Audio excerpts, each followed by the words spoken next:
Olá pessoal, tudo bem? Então, antes de me apresentar, vou falar aí com o pessoal do Serviço Social, sétimo semestre, da professora Juliana Alves Barbosa, e a disciplina é Sistematização da Prática do Estágio, né? E vamos falar um pouco sobre dois textos, né? Um vídeo, dois textos. O vídeo fala do texto, o vídeo do professor Xixo, professor Wilson Ramos Filho, da Federal do Paraná, e a querida Marilena Chauí. Então, pessoal do Serviço Social, o meu nome é Rodrigo, eu sou professor da área de Humanas, especificamente de Filosofia, tenho outras graduações. Trabalhei quase 10 anos na Universidade de Taubaté, hoje eu sou professor do Estado, né, nesse projeto de escola de tempo integral. Fui coordenador de área, já fui meio que referência nos inícios do projeto de vida, etc. E a minha pesquisa é de mestrado versou sobre há 8 anos que eu estudo o pensamento de Nicolau Maquiavel. E se você procurar vou mandar um documento para vocês, eu fiz um texto comentando os textos que a professora Juliana pediu que vocês lessem. E aí tem alguns indicativos com artigos do LinkedIn que eu mesmo escrevi. Também vocês podem consultar um pouco da minha carreira de pesquisa e de algumas coisas já publicadas, que eu tenho não só pela Unital, mas também por outras revistas, né? Meu sonho seria fazer uma tese de doutoramento para que o Brasil não fosse somente um espaço de tradução francesa, que a gente conseguisse, de uma maneira bem plena, fazer uma filosofia à la Brasil mesmo, né? Tanto que agora a Federal de Minas Gerais, em maio, haveria um, um encontro de pós-graduação. Eu me inscrevi com um trabalho chamado Anemia Política no Brasil, um pouco da ciência política. Falta um pouco de Maquiavel na veia, e isso está visível, né? Tá visível. E aí vocês vão ver que também no texto eu coloquei alguns dados que eu estou fazendo monitoramento estatístico dentro do geógrafo que vive em mim, igual o Manuel Kant. E hoje parece que houve uma despedida aí do ministro Mandetta e do Wanderson, agora ele pediu para chamar de Wanderson, e do Gabardo. Quem sabe o Gabardo vire ministro, enfim, né? Então a gente está passando, até brinquei na postagem, a primeira onda foi a saúde do Brasil e do mundo, a segunda onda a economia do Brasil e do mundo, agora a terceira onda é a onda do Brasil, é a onda do ego, né? Do ego. Por isso que a Marilena Chauí vai dizer que a gente precisa segurar esse senhor que foi eleito democraticamente, mas ele não é um soberano como às vezes ele acha que é. Agora melhorou, desculpa, tá? Seguinte, nunca foi tão fácil entender Marx. Karl Marx, eu vou falar para vocês dele sobre 3 óticas, né? Eu aprendi isso com o professor Luiz Paulo Neto, né? José Paulo Neto. A ótica da filosofia marxista, da economia marxista e da revolução marxista. Quem sabe na história das teorias econômicas, essa seja a grande oportunidade que a natureza, o mundo, os astros, o destino, a fortuna, Deus, o demônio, sei lá quem seja, um princípio próprio, né, ordenador, que causando esse caos enorme, está dando para que o capitalismo se autoflagelasse e não conseguisse se manter. Então, é um pouco do texto da crítica fortemente política que a Marilena Chauí faz às atitudes antidemocráticas e aonde pode ser pego a irresponsabilidade ou um crime para com o Executivo Nacional, o senhor José José das Quantas, né, o senhor Jair Bolsonaro. E o texto do professor Wilson Ramos sobre a nudez, né, o capitalismo está nu, ele começa falando assim que o capitalismo está nu. Isso já nos remete a Marx, obviamente, né? Então, assim, para quem tem um pouco de conhecimento de Marx, ou já ouviu, ou já entrou em alguma discussão sobre marxismo, comunismo, socialismo, enfim, né? O bom velhinho Paulo Freire tem razão, não tem razão. A gente tem que ter uma coisa, um pressuposto importante, um a priori importante. Quando eu falo marxismo, tem que pontuar qual marxismo. O próprio Marx, já na época dele, ele já entendia que as pessoas entendiam a teoria dele diferentemente. Qual socialismo? Qual modelo? Marxismo, socialismo? Que tipo de comunismo, por exemplo, o stalinista, onde havia um czar, alguém que detinha o poder, que é totalmente a oposição do que se propõe o sistema comunista? Então, sim, eu estou falando de um marxismo olhado por um francês, tentando dizer que existe uma filosofia de Marx, existe uma economia de Marx, existe uma ideia de revolução que Marx não efetivou, alguns efetivaram, como Stalin, por exemplo, o czarismo, por exemplo, e deu no que deu por muito tempo, né? Eu acredito que falta um pouco de referência em língua portuguesa para que a gente possa ler o olhar oriental da Cortina de Ferro ou da Guerra Fria, porque mesmo a literatura sendo grande parte considerada de esquerda, a literatura ainda não consegue dar conta de tudo quanto aconteceu nesse período. Bem, mas ao ler o texto do professor Wilson Ramos, doutor em Direito, ele diz o seguinte, que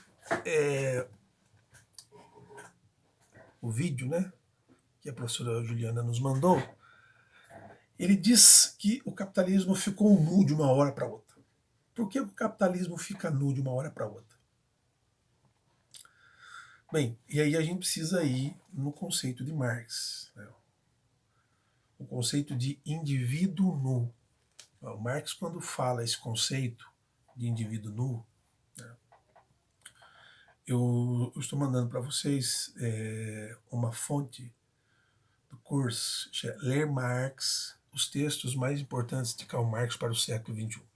O Marx não perdeu a pertinência, obviamente, né? São quase 300 anos de pertinência. E a tradução do Boaventura Antunes. Então, o Roberto Kurz, ele primeiro ele diz assim que existe duas espécies de crítica dentro do capitalismo. Uma crítica que ele chama endocapitalista, né? Ou seja, uma autocrítica que ela é progressiva e que não estava concluída. Ele diz não está concluída. Ou não estava, ou não está, né? Ou está em percurso com essa situação pandêmica. Aí, assim, o indivíduo nu, que é aquele totalmente desprovido de todas as benesses do capitalismo e que ele é portador somente do seu corpo e da força de trabalho. E em prol disso, lá na segunda parte do Capital, ou da expressão técnica, teórica de Marx, quando Marx vai dizer o seguinte, é preciso que a gente entenda por que o capitalismo dá certo. O capitalismo dá certo porque existe o valor de uso, o valor de troca. Pegando esse conceito, valor de troca, a gente vai chegar onde? A gente vai chegar na ideia de que o indivíduo no troca essa força dada pela natureza, toda a sua perspicácia, essa força de trabalho, por uma espécie de capital, por um salário. Então, esse indivíduo nu agora, ele pegou essa ideia e amputou para o capitalismo. Porque o capitalismo perdeu a sua força de capital. Se o indivíduo nu só tem a força de trabalho, o capitalismo ele só acontece porque existe a força do capital.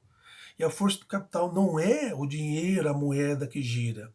A força do capital é o trabalho, e o trabalho feito pelos indivíduos que, portanto, são indivíduos portadores de força de trabalho, o que Marx chamava, em algum momento das suas obras, por exemplo, na ideologia alemã, de indivíduo nu, indivíduo desprovido das benesses do capitalismo, certo?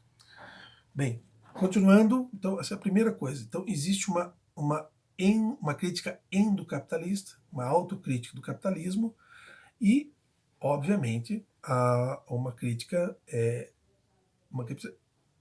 não tão unidimensional, mas uma crítica externa, com a conceito de luta de classes, com interesse econômico, com ponto de vista do operariado e o materialismo histórico, etc. Vocês lendo, vocês vão poder aprofundar um pouco nessa ideia. Eu parto para a ideia de nudez. Então, eu até faço uma brincadeira, um bingo, a epifania, uma revelação, quase religiosa. Só não digo religiosa porque Marx acha que religião é ópio. Então, assim, o que gera riqueza exatamente é o capital. Não, não é o capital, é o trabalho. O nosso trabalho gera riqueza. E por o trabalho gerar riqueza, quando o trabalho é entroncado, como ele está acontecido, o que acontece? Não adianta ter capital. Você precisa da ambiência e dos producentes, que são os indivíduos trabalhadores. Nunca Marx esteve tão certo, ou como diz o título, nunca foi tão fácil dizer que Marx estava correto, porque não havia em nenhum momento imbrincado o sistema capitalista no seu engendramento, nas suas, né, como o Charlie Chaplin entra por dentro da máquina e passa, porque o corpo dele se amolda à máquina no filme Tempos Modernos, dessa vez alguma coisa travou. E ao travar mostrou que o trabalho e o trabalhador e os indivíduos que trabalham, eles são não só aquilo que movimenta, que cria, que engendra, que faz acontecer a vida econômica do mundo. Então a economia capitalista, de certa forma, representa na totalidade as relações de produção entre as pessoas, né? De certa forma, a união do processo técnico material com suas formas sociais. Para vocês terem uma ideia, o Marx, ele, em 1844, quando ele escreve os manuscritos econômico-filosóficos, ele diz assim, ele apresenta o trabalho como essa grande força, esse grande o baluarte do momento, aonde Marx ele é a força expressiva que explica o porquê o mundo e a economia do mundo está em colapso, é porque no texto o professor Wilson diz que a burguesia entra nos seus carros e pedem para que o Michel Temer usou uma vez a expressão os acomodados, os que estavam sem noção, que não eram desempregados, mas eram sem noção, eles estavam aquém, apáticos à vida social. Eu não trabalho, mas também não está faltando trabalho, eu não sou desempregado, eu sou um...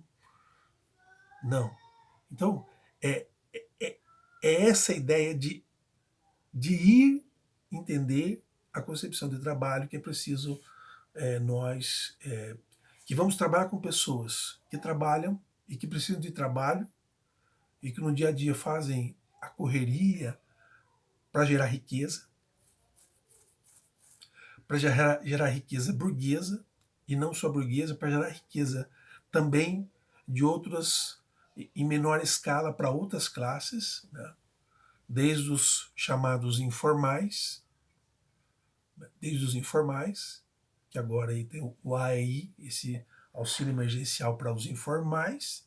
A gente precisa entender. Então, Marx apresenta o trabalho, por um lado, como autogênese humana. Então, assim, o Marx ele entende que não é somente aquela concepção negativista, proveniente de uma concepção teológica, religiosa do Gênesis, mas é o homem nessa relação recíproca com a natureza, ele como um ator transformador de matéria-prima. E quando ele faz isso, ele faz em valor de uso, que é o primeiro conceito do capital. O que é o valor de uso? O valor de uso é a peça, qualquer tipo de matéria criada, transformada pela força de trabalho humana, que serve para alguma coisa, que tem uma teleologia, uma finalidade.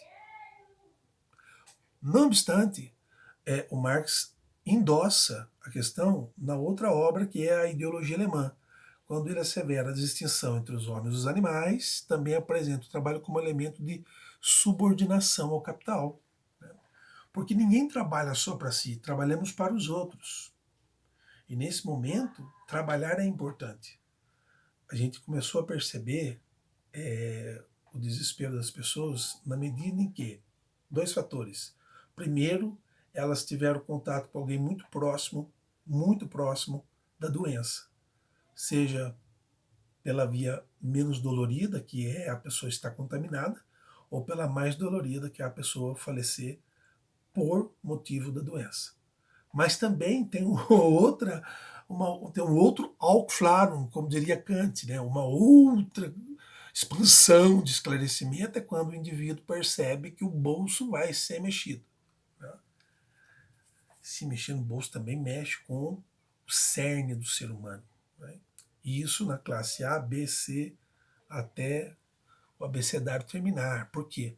Porque quando existe essa subordinação do trabalho ao capital, existe então estranhamento, eu vou falar um pouco disso, existe sacrifício, mortificação do homem. Né? Então é de extrema importância agora, vocês vão ver, vai estar em vermelho, bem específico para vocês entenderem. É de extrema importância entender a questão do estranhamento que Marx aplica ao trabalho. Porque se o trabalho é uma autogênese e também uma subordinação, a gente precisa entender de fato como fazer esse meio campo. Sendo que o capitalismo ele tem a precedência de comprar a força de trabalho. Então, como autogênese, o trabalho em si mesmo parece não ter valor. E ele aparece como valorizado no momento da trava do engendramento do sistema. Não obstante, se você olha para o trabalho como valor de uso e, sobretudo, como valor de troca, seja na mercadoria ou por um salário ou por algo que você receba em prol da força de trabalho aplicada numa matéria-prima e transformada em mercadoria, fazendo uma síntese das primeiras páginas do Capital, você vai entender que o que ele chama de Die entfremdet Arbeit. Die entfremdet Arbeit. Arbeit é trabalho. Die entfremdet Arbeit. No manuscrito intitulado Trabalho Estranho, que é esse texto, é muito importante e não é conhecido. Não é conhecido por nós, que estudamos Marx, que lemos Marx, precisamos entender. Ele vai dizer, compõe um conjunto de manuscritos no qual Marx ele vai examinar as condições do trabalho humano dentro do sistema capitalista, onde ele vai expor exatamente a sua teoria do estranhamento. Então você tem, fica esse exercício, você estudar um pouco o que é esta tal teoria do estranhamento do trabalho. Né? Neste momento do texto, eu fiz um recorte aqui, vai estar em amarelo, o mais importante é em vermelho, bem destacado para vocês. Vocês vão ter o Carlos Astrada com o texto Trabalho e Alienação, e obviamente a obra de Marx e Engels, A Ideologia Alemã, dentro dessa citação, desse momento, desse comentário que eu fiz ao texto do professor Wilson. Também os manuscritos, acabei de dizer, os manuscritos escritos filosóficos com tradução do Jesus Ranieri. Tá. Vamos no coração. Aí tem um terceiro momento. Né? Desfilaram buzinando, verdadeiro striptease ideológico, descortinaram, né, a cara mais feia do capitalismo. Né? Acredito e não acredito. Né? Acredito e não acredito. Né? Tirou foto. Né? Você não acredita na expansão do vírus, do primeiro estágio da exponencial do vírus, mas usava máscara, não saíram do carro. Estávamos atendendo às solicitações. Ainda não havia nada do ponto de vista da segurança pública de um forçar para ficar no carro. Porque, obviamente, que o patrãozinho sabia que era perigoso. Ou, mesmo na dúvida não faça. Né? Manuel Kant tem uma frase que eu acho excelente, que ele diz o seguinte: se você não puder contar para alguém aquilo que você quer fazer, então você não faça. Pelo mesmo motivo que você não pode contar para alguém. E na dúvida de fazer ou não fazer, não faça. Né? Então isso está numa precedência de um jargão do imperativo do dever categórico de Immanuel Kant. Mas voltando ao Karl Marx, o trabalho estranhado que eu citava há pouco, ele vai aparecer aqui num terceiro momento da análise do texto do Wilson. Porque ele engendra, essa palavra é muito importante, né? Porque ela vem da engenharia. A sua própria produção para a sua desefetivação. Desefetivação. Né? Palavra alemã linda, né? Os alemães têm umas palavras lindas, né? Entwicklung. Ou seja, o trabalho ele em si mesmo vai se deteriorando, vai se tornando um castigo na ideia bíblica de Gênesis, como a punição do quarto momento do mito, e ele também vai perdendo a sua valorização, vai se despertencendo, olha só, vai se despertencendo do próprio Criador, e quem domina ou quem faz uso do domínio deixa de ser o trabalhador e passa a ser a empresa. Bem, deixa eu ver se eu consigo fazer uma ideia muito louca que eu tive aqui agora.